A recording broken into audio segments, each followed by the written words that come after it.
tread on me. Those are words that I stand by, homie. It doesn't mean I'm gangster, it doesn't mean I'm country. It means that my life is in my hands only. If you haven't seen part 1 of the Robert Bodell case, an elderly Soldotna, Alaska resident who was tased twice, pepper sprayed, and beaten by a rookie Alaska State Trooper, I'll put the link in the description. Here is part 2 with his local news.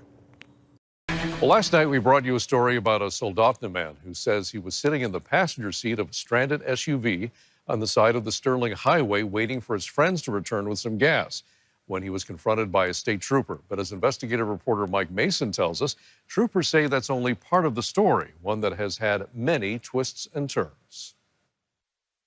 In January 2021, 71-year-old Bob Bodell was arrested and released, awaiting trial on charges of disorderly conduct and the assault of a state trooper. But Bodell believes he is the victim of a rookie trooper. This wasn't all they did to me.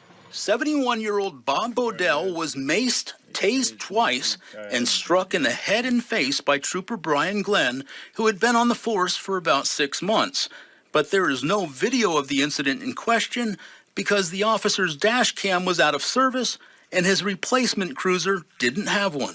And his audio recording was started well after the exchange became heated. Bodell says the incident left him with uncontrollable shakes and memory problems, making him more dependent upon caretakers.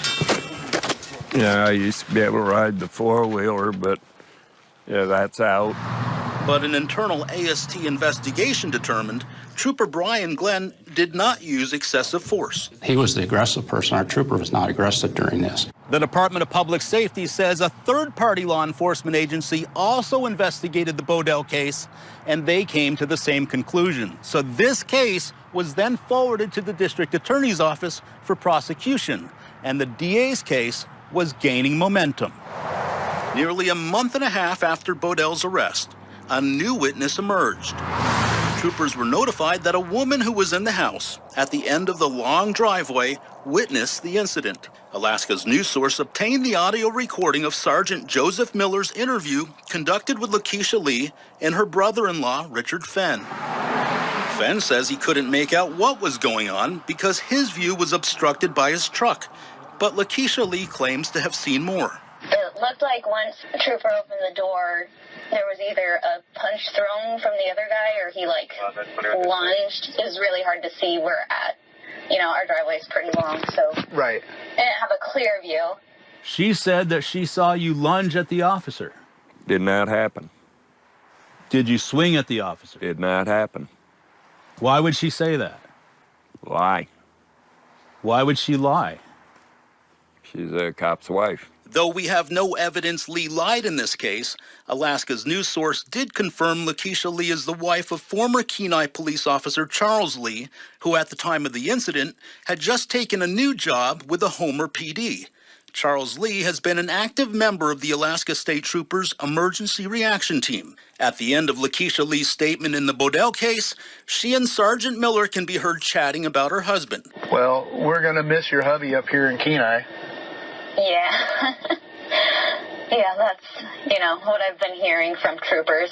From KPD, not so much, but from troopers. We've been hearing that a lot. Hi, this is Mike Mason with Alaska's news source. We reached out to Lakeisha Lee to ask why she waited 6 weeks to come forward and if she was confident in what she saw that night. But we were unable to reach her by phone or email. Meanwhile, more than a year and a half had passed, and Bodell was still awaiting trial. Did you think that if you were convicted that you would have died in jail? Oh, I know I would. But there would be yet another twist in this case. Trooper Brian Glenn resigned from the Alaska State Troopers, and AST says he left the state. We broke the news to Bodell. Really? He left like last week.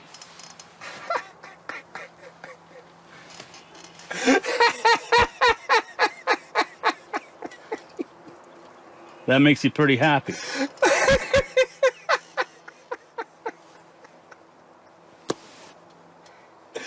It's all been worth it. AST says Glenn resigned in good standing, and they stand by the arrest. They say Bodell is the one who escalated the situation by spouting profanities and lunging at the trooper. But just one day after Bodell's August 15th trial date was set, the case was dismissed. The district attorney's office says without Trooper Glenn's testimony in court, the case could not proceed. You know, That news was bittersweet for Bodell, who says he'll never get the chance to clear his name. Is it justice? no. I mean, Brian Glenn's not a cop, but they let him resign, so he'll just go get a job as a cop somewhere else and do the same thing to some other old person. Alaska's news source has confirmed Brian Glenn recently did begin working as a Tennessee highway patrolman. We tried contacting him through the department, but were told he was unable to speak with us while finishing up field training. Alaska State Troopers say Glenn has no further comment, and they feel strongly that he did nothing wrong.